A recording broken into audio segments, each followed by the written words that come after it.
Descargo de responsabilidad, no soy el autor de esta historia, y dejaré el link de la historia original en la descripción. Disfruten el fic y tengan un buen día. Capítulo 1. Descargo de responsabilidad. Esta obra es un fanfic, creada por un aficionado y basada en los universos de Fate/Stay Night y Juego de Tronos, George R.R. Martin. Todos los personajes, lugares, nombres y elementos pertenecen a sus respectivos creadores y compañías. Esta historia es una obra de ficción no comercial, creada únicamente con fines de entretenimiento y tributo a los mundos originales. Ninguna parte de esta obra pretende infringir los derechos de autor, marcas registradas o propiedad intelectual de los titulares originales. Los eventos, personajes y situaciones aquí narrados son interpretaciones originales del autor, y no forman parte de la continuidad oficial de ninguno de los universos mencionados. Los muelles se extendían hacia el mar como venas de madera y piedra, sosteniendo el peso de una actividad incesante. Barcos de distintos tamaños y calados atracaban uno tras otro, descargando su contenido con una urgencia casi febril.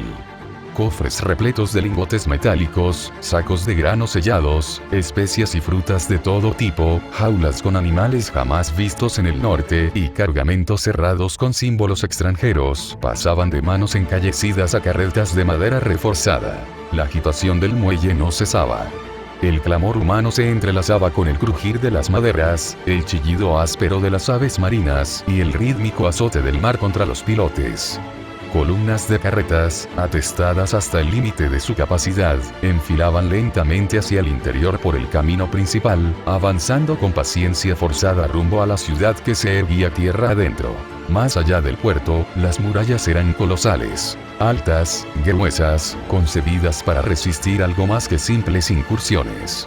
Los trabajadores perseveraban en la obra, afinando detalles, reforzando juntas, puliendo la piedra como si cada error pudiera costar sangre en el futuro. Las torres, vacías de enseñas, aguardaban estandartes que aún no ondeaban. Permanecían desnudas, desafiantes ante el viento gélido del norte, como si la ciudad dudara antes de anunciar su nombre al mundo. Las calles, anchas y empedradas, resultaban extrañas para cualquiera que conociera los asentamientos norteños. Habían sido diseñadas para permitir el paso simultáneo de varias carretas, un lujo impropio de tierras donde el invierno castiga sin piedad. Por ellas transitaba una marea constante de gente, artesanos, guardias, mercaderes y obreros, todos moviéndose con la prisa de quienes saben que el tiempo y el frío no esperan. Viviendas nuevas se alineaban junto a tiendas improvisadas. Los comerciantes comenzaban a abrir sus puestos, observando a su alrededor con cautela, tanteando el futuro con la misma precaución con la que un norteño pisa hielo nuevo, consciente de que una sola grieta puede significar la muerte. En el centro de la ciudad se alzaba el castillo. Su arquitectura desafiaba las normas del norte. Las líneas eran demasiado delicadas, las proporciones extrañamente precisas, carentes de la rudeza nacida de siglos de necesidad. No era una fortaleza tosca de piedra gris, sino una estructura elegante, con muros encalados y tejados inclinados de tejas oscuras que parecían flotar sobre la roca. Ordenado.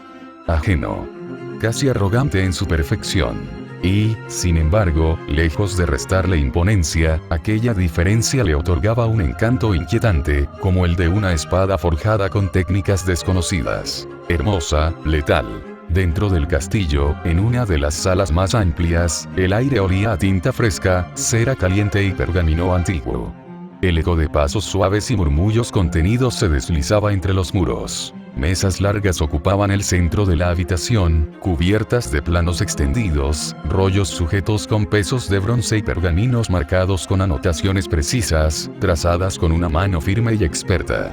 Doncellas y artesanos aguardaban en silencio, atentos, formando un semicírculo respetuoso alrededor de una mujer que permanecía inclinada sobre una de las mesas principales. Rin Tosaka leía los informes con gesto concentrado.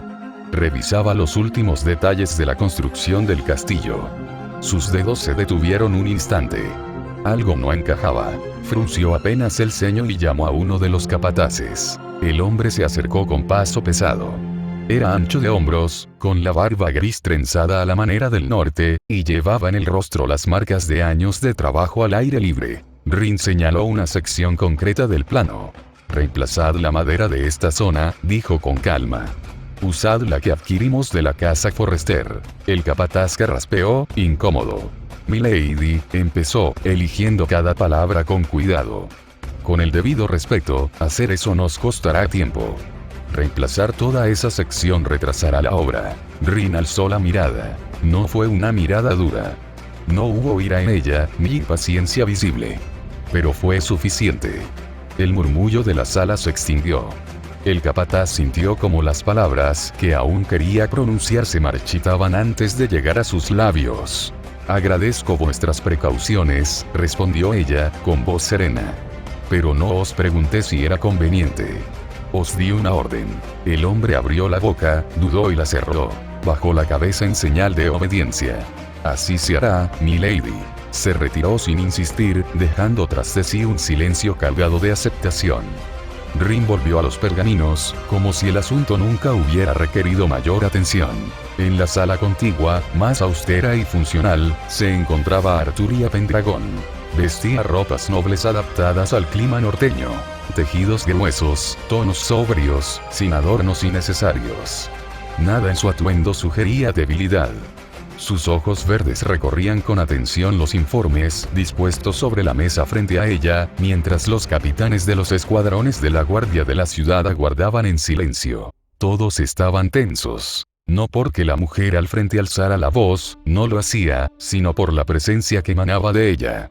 Algunos tenían las manos húmedas de sudor. Otros mantenían la espalda rígida, como si temieran moverse sin permiso. Arturia alzó la mirada, inspeccionando a cada uno de los presentes con calma meticulosa.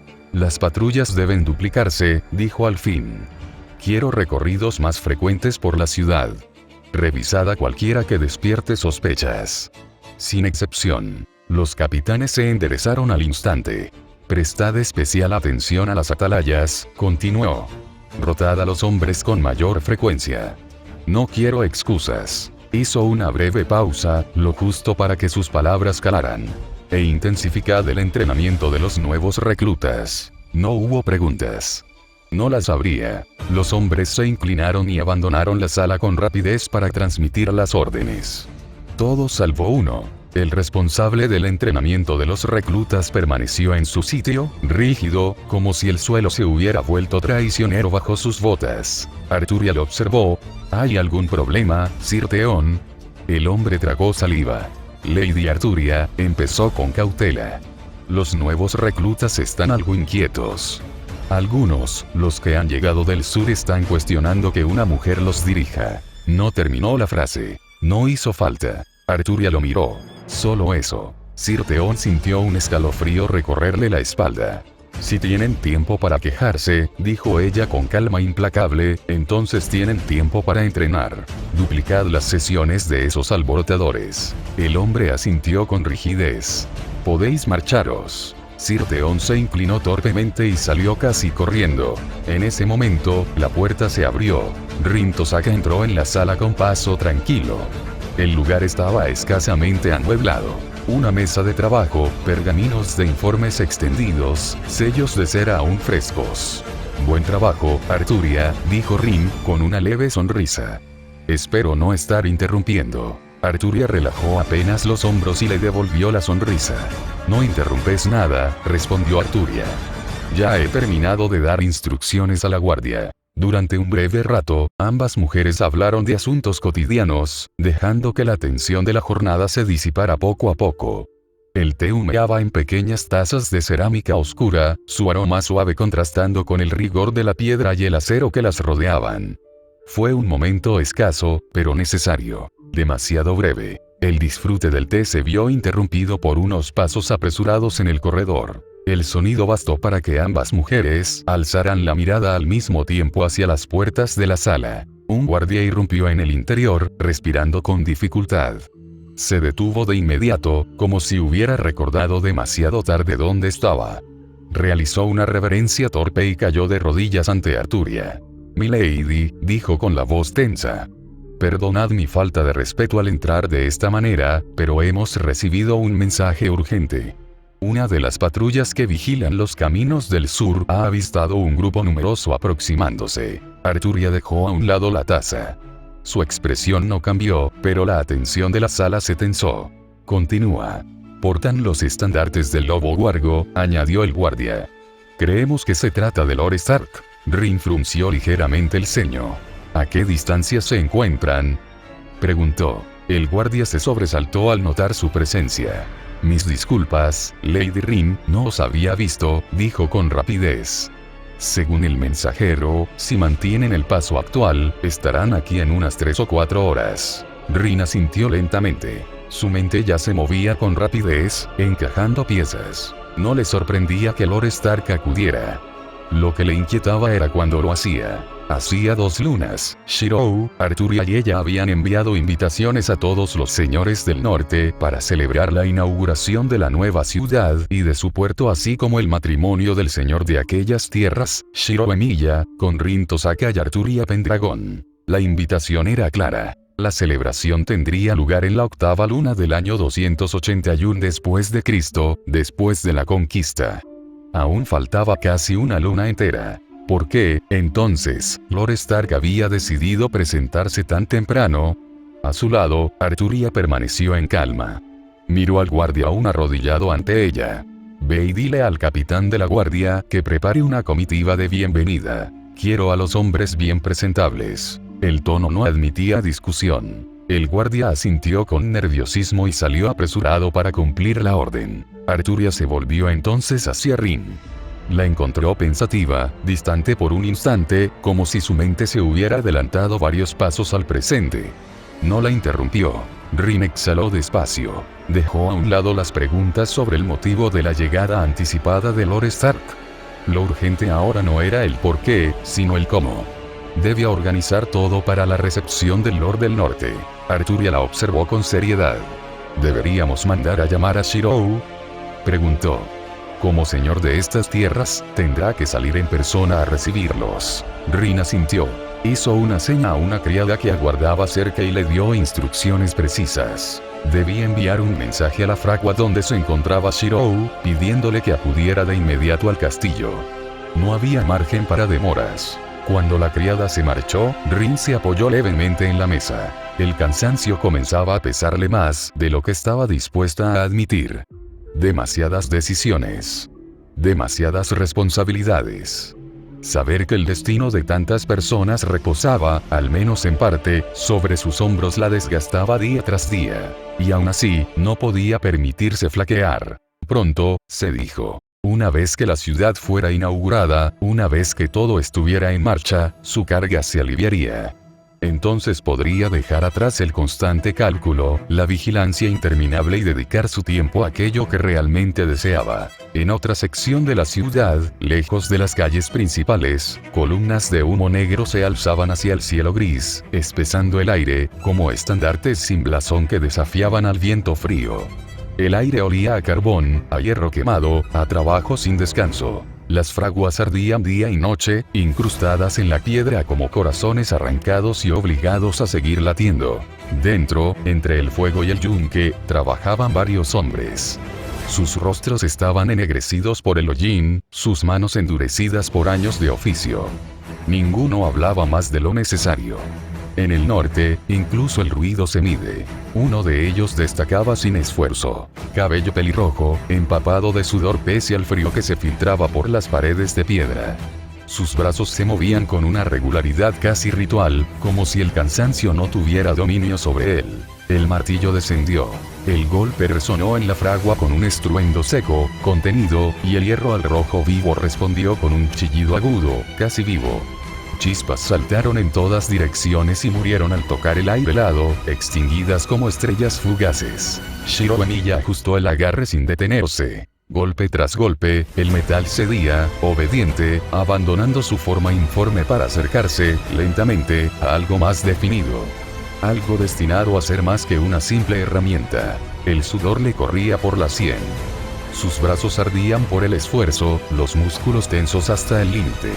El sonido del martillo, el rugido del fuego, el olor del carbón, todo se fundía en una cadencia conocida. Antiguamente conocida, reconfortante. Cuando el cuerpo ya no necesitaba órdenes conscientes, su mente vagó, como solía ocurrir. El Grial había sido destruido. Eso lo recordaba con claridad. El final de la guerra. La promesa rota. Había habido demasiada energía. Demasiada corrupción acumulada durante generaciones de deseos mal formulados y voluntades torcidas. El Grial no había podido contenerlo. Y luego, oscuridad. No una noche común, sino un vacío que parecía devorar incluso los recuerdos. Una ausencia tan absoluta que dolía. Shiro apretó los dientes y descargó otro golpe sobre el embrión de espada, como si el hierro pudiera absorber aquello que su mente se negaba a soltar. No recordaba el tránsito. Solo el despertar. Un cielo sin color. Tierra agrietada. Silencio absoluto. Ruinas. No pensó entonces en nombres ni en historias. Solo en la sensación de caminar por un mundo que había muerto hacía siglos. Palacios partidos como huesos viejos, torres derrumbadas, avenidas amplias cubiertas de polvo y ceniza. No había cuerpos. No había huesos. Como si el propio mundo hubiese decidido borrar toda huella de vida. Un castigo más cruel que la muerte. Mucho después comprenderían dónde habían estado. El antiguo imperio valirio. Ahora, el embrión de espada ya mostraba su forma definitiva. Shiro dejó el martillo a un lado y observó la pieza con atención crítica. El metal era sólido. Honesto. Pero aún estaba incompleto. Todavía debía templarse. Solo entonces podría alcanzar todo su potencial. Mi señor. La voz lo sacó de sus pensamientos. Un ayudante se acercó con respeto, manteniendo la distancia adecuada. En aquel lugar, el fuego no era lo único que imponía cautela. Lady Rin y Lady Arturia solicitan vuestra presencia en la torre central.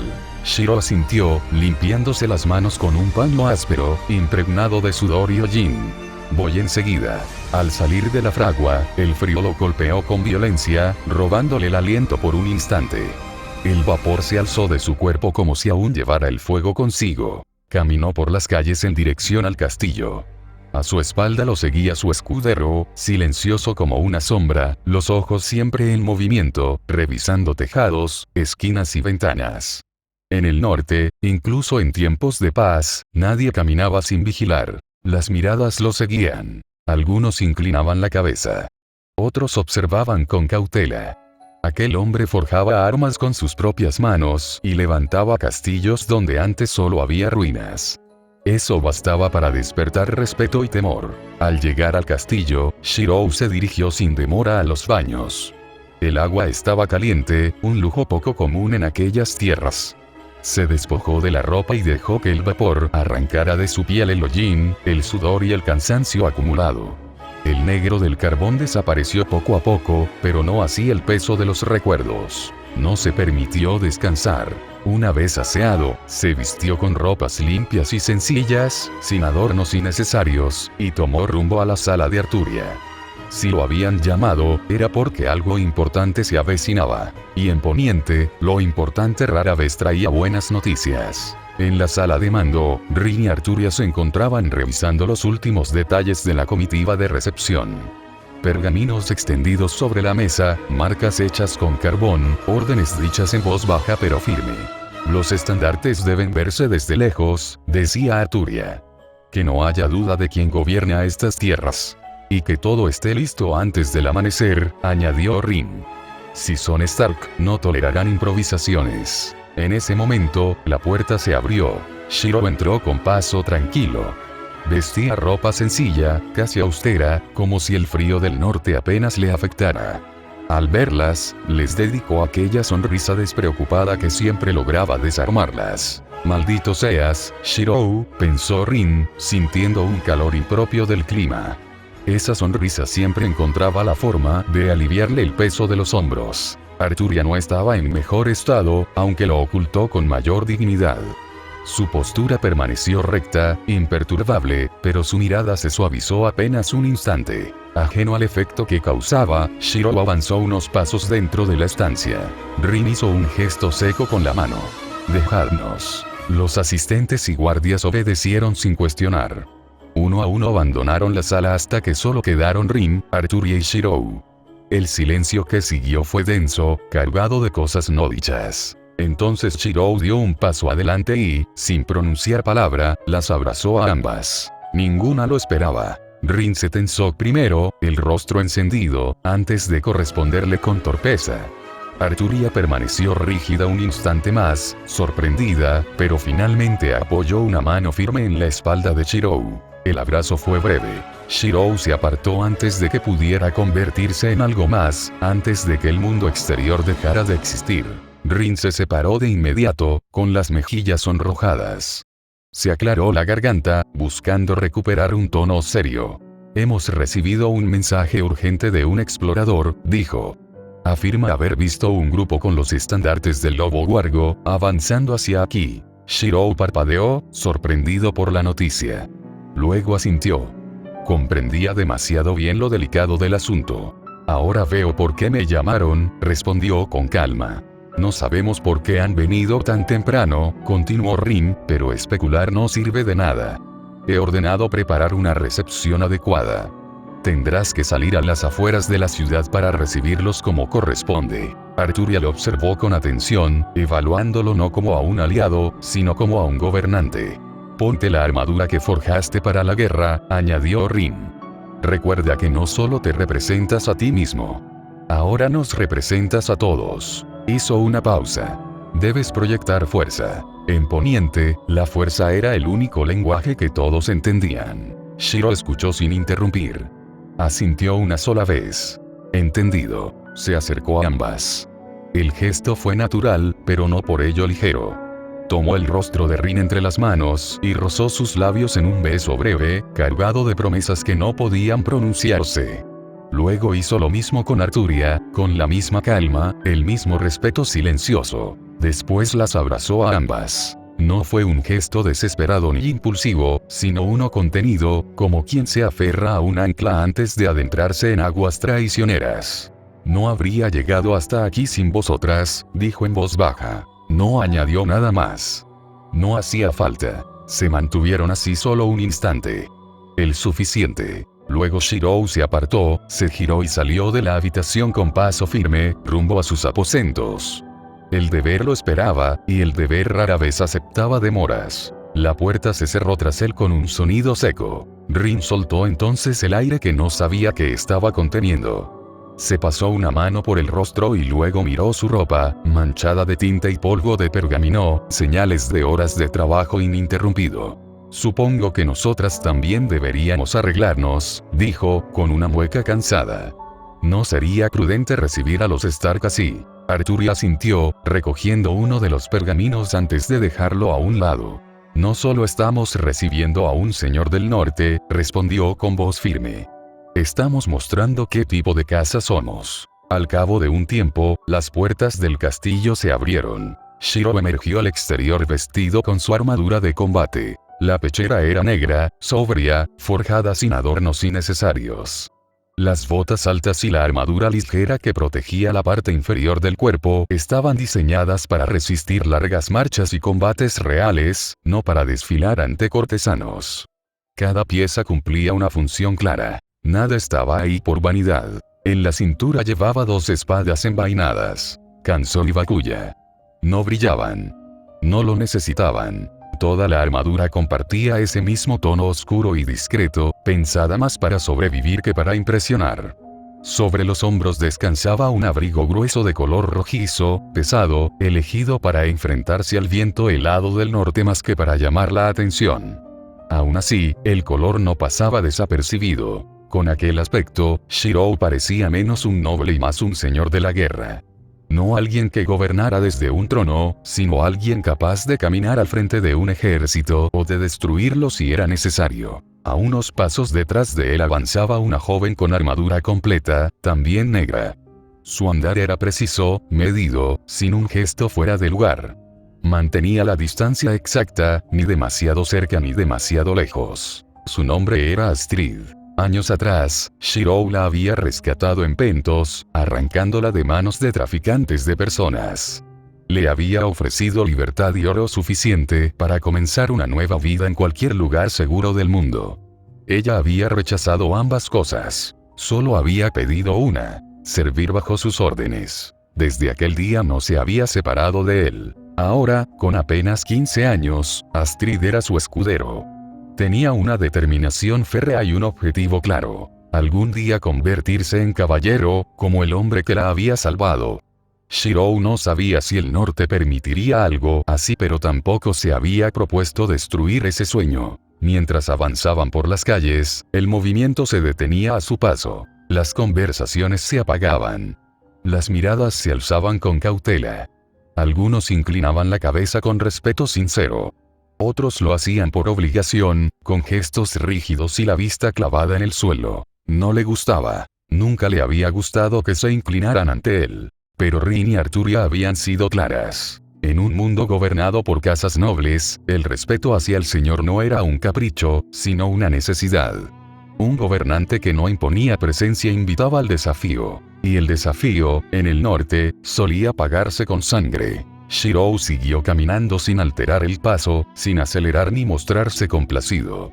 No necesitaba aprobación. Solo estabilidad.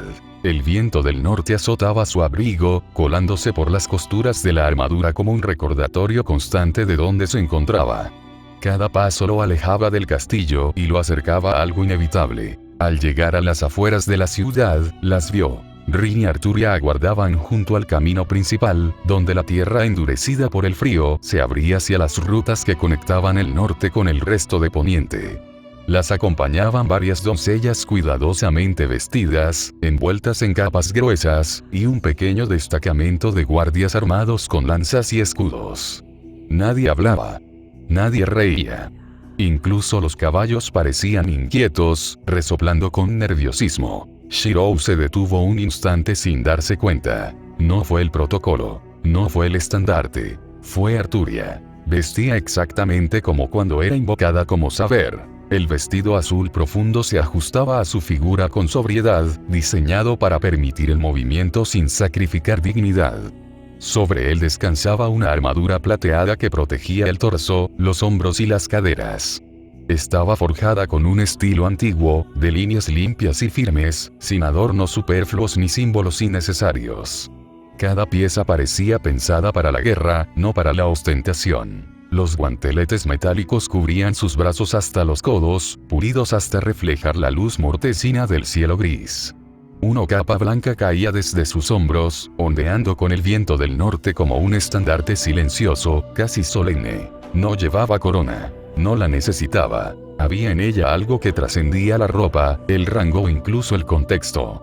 Una dignidad innata, una autoridad que no se proclamaba, sino que simplemente existía. La clase de presencia que obligaba a los hombres a enderezar la espalda y a medir sus palabras sin saber exactamente por qué. No parecía una dama del norte. Parecía una reina de una era más antigua, de un tiempo en el que los juramentos se sellaban con sangre y acero, y los reyes marchaban al frente de sus ejércitos, no detrás de muros seguros. A su lado, Rin ofrecía un contraste igual de poderoso. Los años habían dejado huella en ella, pero no de debilidad, sino de madurez. Vestía un jersey de cuello alto color carmesí y una falda larga negra, práctica y elegante, pensada para el frío y el movimiento constante. Una capa del mismo tono rojo oscuro descansaba sobre sus hombros, sujeta por un broche sencillo, casi austero. Su postura era relajada, pero sus ojos nunca dejaban de moverse. Observaban a los guardias, el camino, las colinas a lo lejos. Evaluaban distancias, tiempos, posibilidades. Era la mirada de alguien acostumbrada a pensar varios pasos por delante, como si el mundo entero fuera un tablero de juego que jamás se detenía. Shirou tardó un segundo más de lo debido en apartar la mirada. Ese segundo no pasó desapercibido. Rin carraspeó suavemente, sacándolo de su ensimismamiento. Sus mejillas se tiñeron apenas de color, aunque una chispa de satisfacción cruzó fugazmente por su mirada. Incluso allí, incluso bajo el peso de la política y el norte, seguía siendo consciente del efecto que tenía. Arturia, por su parte, desvió la mirada con una rigidez medida. El gesto fue casi imperceptible, pero Shirou lo conocía bien. El leve rubor en su rostro traicionaba una emoción que rara vez permitía aflorar en público. No dijeron nada. No hacía falta. Tras ese instante suspendido, los tres reanudaron la marcha hacia el camino principal, alineándose como si siempre hubiera sido así. Detrás de ellos, los guardias avanzaron con disciplina impecable. Las lanzas se mantenían firmes, los pasos sincronizados. En el centro del grupo, elevado para ser visible desde la distancia, ondeaba el estandarte de la casa Emilia. El paño era de un rojo oscuro, profundo, casi del color de la sangre seca. En él se representaba un campo de batalla estilizado y, cruzadas sobre este, dos espadas. Una negra como la noche y otra blanca como la nieve. Canzón y Bakuya. No era un símbolo de linaje antiguo ni de sangre noble heredada. No hablaba de castillos milenarios ni de árboles genealógicos interminables. Hablaba de acero forjado, de lucha ganada, de voluntad impuesta. Un aviso silencioso para cualquiera que supiera leer los signos. En Poniente, las casas se medían por su antigüedad. Pero pronto aprenderían que algunas se forjaban en el fuego y que las más peligrosas eran aquellas que aún estaban creciendo.